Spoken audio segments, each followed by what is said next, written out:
and I'm a political science student at Bloomfield, senior. So this summer what I did is an undergraduate research experience, and it was funded by the National Science Foundation in the University of North Texas, and I worked with Dr. John Ishiyama. What I did this summer is, the theme was conflict management and peace studies, and I had to choose a topic, and my topic is globalization, indigenous group violence in Latin America. What I did was I looked at 15 countries in Latin America, and I studied indigenous conflict, indigenous violence. Before that, I wanted to explain what indigenous means. Indigenous people are conquered descendants of early inhabitants of a region who live mainly in the conformity of traditional socio-economic and cultural customs that are sharply distinct from the dominant group. So my hypothesis was the higher globalization in each country, the more likely indigenous group will engage in violence. So what I did is I used a minority at risk database, and it has all types of indigenous groups in all over the world.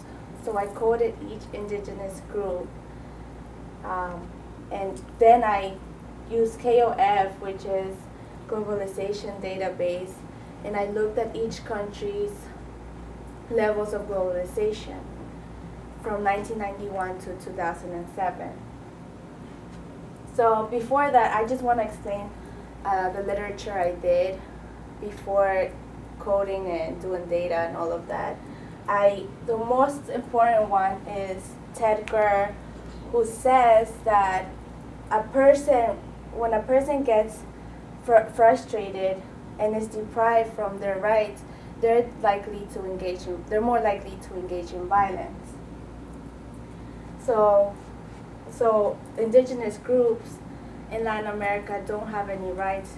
They're not seen before 1990s. They weren't seen as citizens, but through international organizations, they were able to get a little bit of identity, but they still suffer. With my research, most research are done by case study, looking at one country or two countries.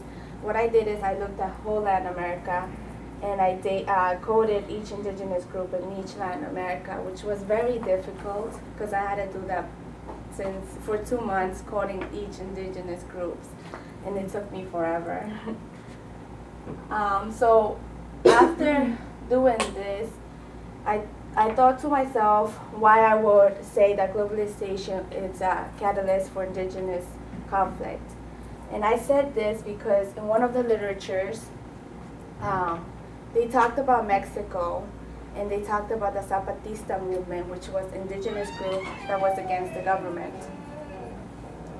And basically, the reason why Zapatista movement went against the government was because globalization was bringing international organizations that were going against them to try to take away their property rights, try to take away their customs, and basically just, kind of like they didn't want them to exist. They wanted them to get modernized and leave their customs, They didn't want their customs and their culture.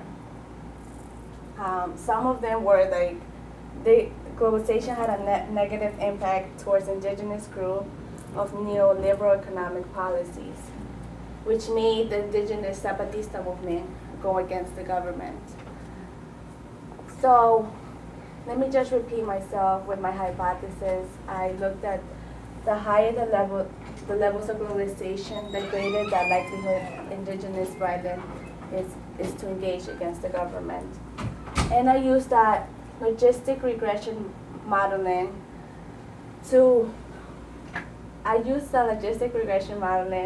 and I control for indigenous population size I also control for military capacity of the state, group concentration, economic discrimination, and average district magnitude, which is a measure of the electoral system. And then I also control for federal political system.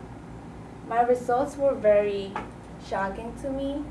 I didn't know whether I was gonna get the right results, but I actually got the opposite. I got as higher the country, as higher the globalization in each country, the less likely to engage in violence. So it was very interesting that I found that. And it makes sense in a way because globalization brought a lot of international help as well to get indigenous peoples educated to engage in the political system. So that could be one of the causes. Another interesting thing was that when I put in my control variables, when I used the average district magnitude, and when I used the average district magnitude, the results were as more average district magnitude, the less likely to engage in violence. So as more the more they'll get represented in government, the less likely they'll engage in violence. So for my next research, I plan to look more at the government and the political representation of indigenous groups. That might be one of the causes that they're engaging against the government, and because they're not represented. But I think that's about it.